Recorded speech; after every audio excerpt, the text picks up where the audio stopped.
Every time you buy a cheap item on Amazon, they lose $5. $5 gone. And they are thrilled to do it. This isn't a mistake. It's the centerpiece of a multi-decade bet. We're going to break down the economics of Amazon's subsidy for small, cheap items. The loss is real. The strategy is smarter.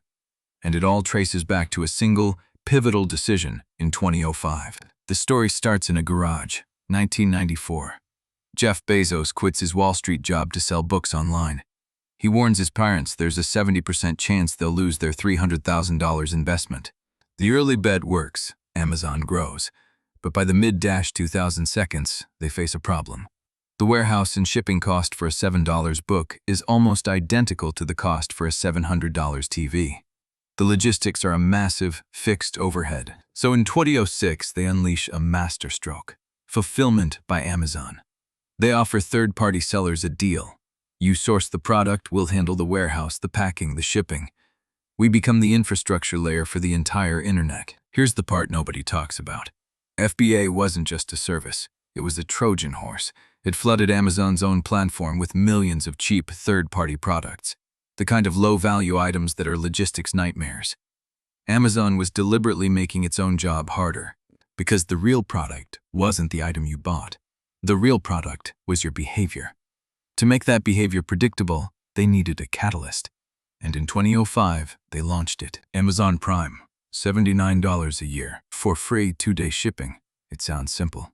It was a psychological masterclass. The fee turned shipping from a per-order pain point into a sunk cost. Once you've paid, you don't comparison shop. You don't calculate shipping. You just buy. From Amazon, every time. The fee made you a prisoner of their convenience. This is where the subsidy math begins. The average shipping cost for a small parcel can easily exceed $10.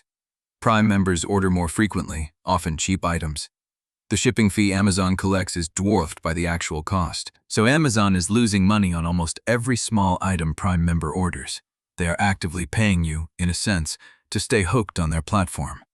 Why would any rational company do this? Because the loss on the cheap item is the cost of acquiring the customer's long-term attention. And attention is the most valuable resource on earth. Once they have it, they sell it. They sell it through ads on their own search results. They sell it by pushing you toward higher-margin Amazon Basics products, introduced in 2009. Every lost dollar on a cheap phone charger is an investment in the data and habit that lets them sell you the $200 TV. The scale of this bet is staggering. By 2015, half of all U.S. households were Prime members. By 2021, it was 200 million worldwide. This isn't a retail company anymore. It's a subscription service that happens to sell everything. The midpoint of this story isn't a victory. It's a crisis. 2020.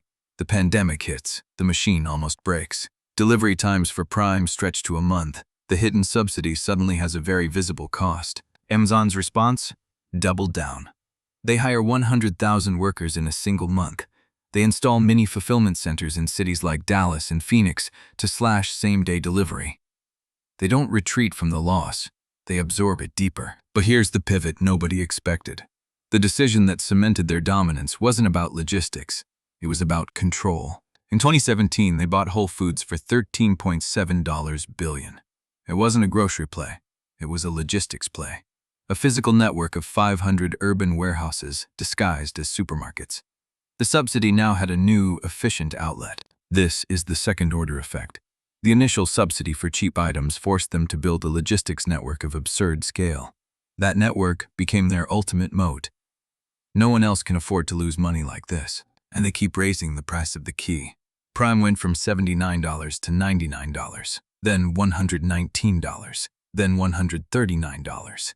Each increase is a test of addiction, and each time, the vast majority of members stay. The subsidy is now funded by a loyal base. Let's answer the question from the start. Why are they happy to lose $5? Because the $5 loss is not a cost. It is the customer acquisition fee for a lifetime of high-margin purchases, data, and advertising revenue. The cheap item is the hook. The Prime subscription is the leash. The logistics network is the cage. You don't shop on Amazon. You live inside their economy. The genius of the model is that the losses are visible, but the gains are diffuse. You see the cheap item. You don't see the $200 product you'll buy next week because it's already in your cart. The transferable lesson here is brutal. The most powerful business models often start with a deliberate, structural loss. They subsidize the present to monopolize the future. If you can afford to lose money on the transaction, you can win on the relationship. Amazon turned shipping losses into the most valuable customer loyalty program in history. They turned a garage into a global infrastructure. They turned a $5 loss into a $500 billion machine. The final insight? In the age of platforms, the transaction is not the product. The transaction is the marketing cost for the ecosystem, and the ecosystem is where all the real money is made.